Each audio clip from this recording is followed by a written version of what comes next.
Lord brothers and sisters, దేవుని మహాకృపని బట్టి అందరూ క్షేమంగా ఆరోగ్యంగా ఉన్నారని అనుకుంటున్నాను. దేవునికి మహిమ కలుగును గాక. నేను ఏ పాటి దానినని యేసయ్య మీరు నన్ను ఏర్పరచుకున్నారు. మీరు నన్ను ఏర్పరచుకొని ఇంతటి అవకాశాన్ని నాకు ఇచ్చినందుకు నేను ఎంతగానో కృతజ్ఞతాస్తుతులు చెల్లిస్తున్నాను. అయితే ఈరోజు నేను మీతో మాట్లాడాలనుకుంటున్న మాట ప్రార్థన గురించండి. అయితే ప్రార్థన అనేది మన జీవితంలో ఎంత ప్రాముఖ్యం అంటే ప్రార్థన వల్లనే సమస్తం సాధ్యమండి. మనము అన్యాయం ఎక్కువైపోయిన రోజుల్లో బ్రతుకుతున్నాము.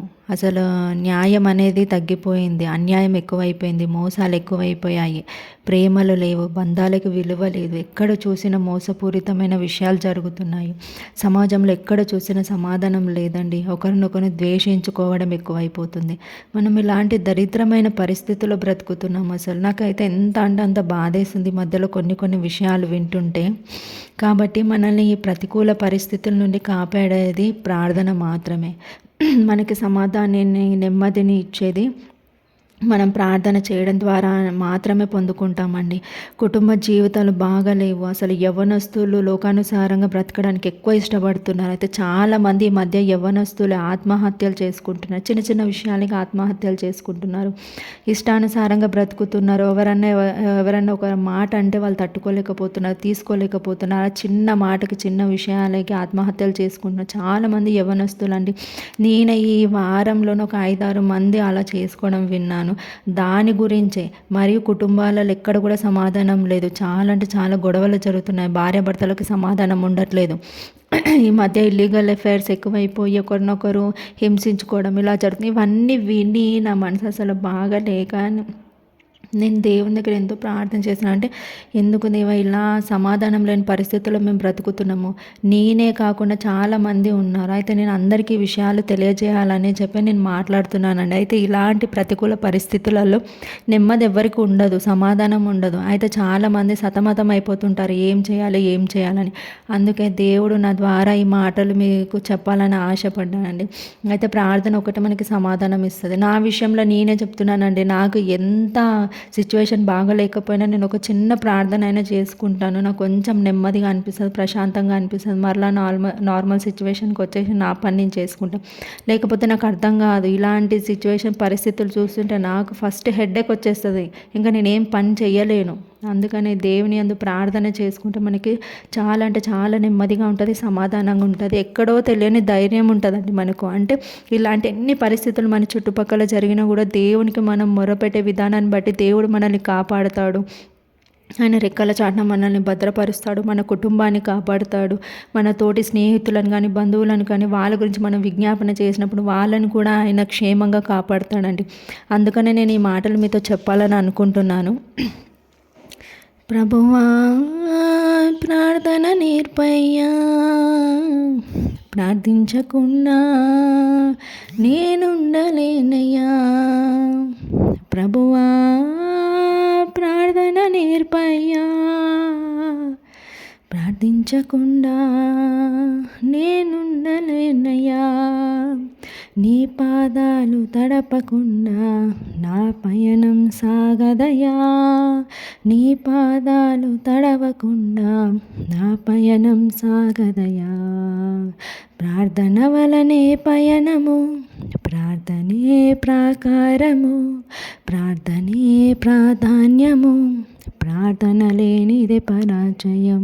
ప్రార్థన వలనే పయనము, ప్రార్థనే ప్రాకారము, ప్రార్థనే ప్రాధాన్యము, ప్రార్థన లేనిదే ప్రయాజయం. ప్రభువా ప్రార్థన నేర్పయ్యా, ప్రార్థించకుండా నేనుండలేనయ్యా. ప్రభువా ప్రార్థన నేర్పయ్యా, ప్రార్థించకుండా నేనుండలేనయ్యా.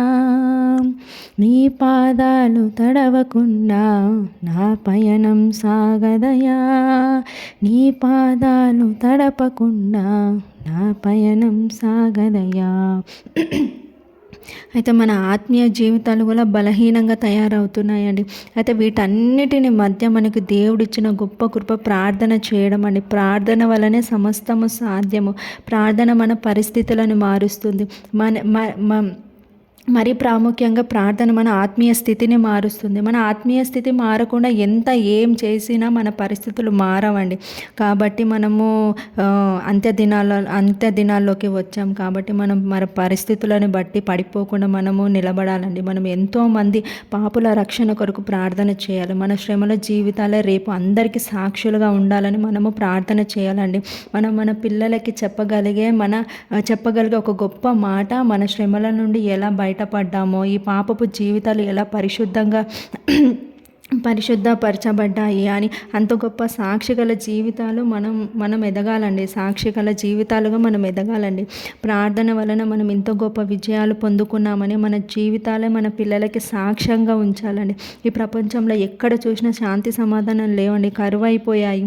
ఎటువైపు నుండి ఆపదలు ముంచుకొస్తాయో మనకి తెలియదు. కాబట్టి మనము మెలకువగా కలిగి ప్రార్థన చేయాలండి.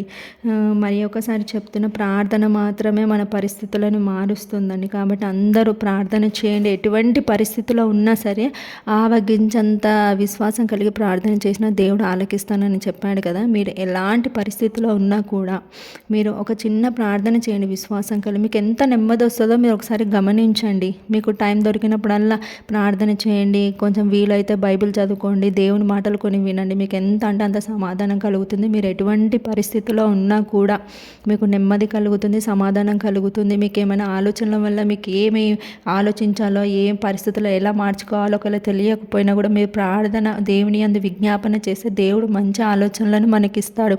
వచ్చిన పరిస్థితుల నుండి మనం ఎలా దాటాలో అని చెప్పి దేవుడు జ్ఞానాన్ని మనకి దయచేస్తాడు. దేవుని తెలివి చేత, జ్ఞానం చేత మనం ఆ పరిస్థితుల నుండి విముక్తులుగా కావచ్చండి. కాబట్టి అందరూ ప్రార్థన చేయండి, సమయాన్ని వృధా చేయకండి. మనం దేవుని రాకడ దినాల్లో ఉన్నామండి. నాకు బాగా అర్థమవుతుంది. అంటే ఈ నాశనాలు చూస్తుంటే, గొడవలు, సమాధానం లేని పరిస్థితులు, ఎక్కడ చూసినా అన్యాయం, మోసాలు, అబద్ధపు ప్రేమలు, ఇవన్నీ చూస్తుంటే నాకు అనిపిస్తుంది దేవుని రాకడ ఎంతో దూరంగా లేదండి, చాలా సమీపంగా ఉంది. కాబట్టి మనము మెలకువగా ఉండి ప్రార్థన చేసుకోవాలి. దేవుని యందు భయభక్తులు కలిగి ఉండాలి. దేవునికి దగ్గరగా ఉండాలండి మనం. కాబట్టి ఈ మాటలు విన్న ప్రతి ఒక్కరు కూడా ప్రార్థన చేసుకోండి. నా ద్వారా దేవుడి మాటలు మాట్లాడించినందుకు దేవునికే మహిమ కలుగును గాక. అయితే ఒక చిన్న ప్రార్థన చేసుకుందామండి. మహాపరిశుద్ధుడమైన దేవా, నీకే స్తోత్రం. సర్వశక్తిమంతుడవి, సర్వాధికారివి, నీకే స్తోత్రం. నాయన యేసయ్య, నాయన నీ బంగారు పాదములకు వేవేల వందనాలు. నాయన యేసయ్య, నాయన నిజమే ప్రభా, పరిస్థితులను చూసి నాయన మేము ఎంతగానో భయపడుతున్నాం ప్రభా. కానీ నాయన పరిస్థితులను చూసి భయపడాల్సిన అవసరం లేదని మీరు చెప్తున్నారు నాయన.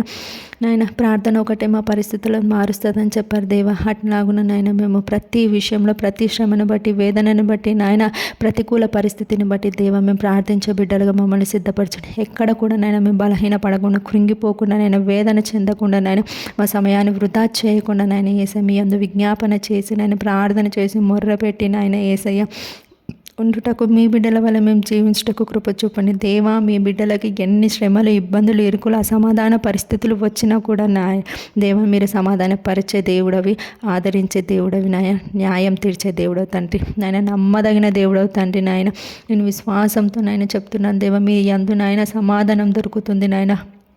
ఆదరణ లేని వారికి ఆదరణ దొరుకుతుంది నాయన. ప్రేమ లేని వారికి ప్రేమ దొరుకుతుంది ప్రభా. నిజంగా నమ్మదగిన దేవుడవు తండ్రి. నాయన ఏ పాటి వారమయ్య ఆయన కూడా మమ్మల్ని ఇంతలా మీరు ప్రేమించినందుకు మీకు స్తోత్రం. సర్వశక్తిమంతుడ, సర్వాధికారి, ఈ మాటలు విన్న ప్రతి ఒక్కరిని జ్ఞాపకం చేసుకోండి నాయన యేసయ్య. ప్రతి ఒక్కరు మీరు సమాధానపరచండి. వారి పరిస్థితులను బట్టి ఎలా కృంగిపోతున్నారని వాళ్ళని లేవనెత్తండి నాయన, బలపరచండి, ఆదరించండి. ఈ మాటలు విన్న ప్రతి ఒక్కరిని జ్ఞాపకం చేసుకొని వారి జీవితంలో గొప్ప మార్పు మీరు దయచేసి ప్రతి ఒక్కరికి సమాధానం దయచేయండి నాయన. బిడ్డలందరూ ఆదరించండి, మీరు ఎక్కడ చాటున భద్రపరచండి. మీరు ఆకడ సమయం వరకు ప్రతి ఒక్కరూ మీరు కాపాడండి నాయన. వారి అందు నాయన దయ చూపండి, కృప చూపండి, ఆదరించండి. మీరు క్షేమంగా కాపాడండి నాయన యేసయ్య. ఈ చిన్ని ప్రార్థన నాయన మీ పాదాల సన్నిధికి చేర్చుకోమని యేసుక్రీస్తు నామంలో అడిగి వేడుకొని పొంది ఉన్నాం తండ్రి. ఆమేన్.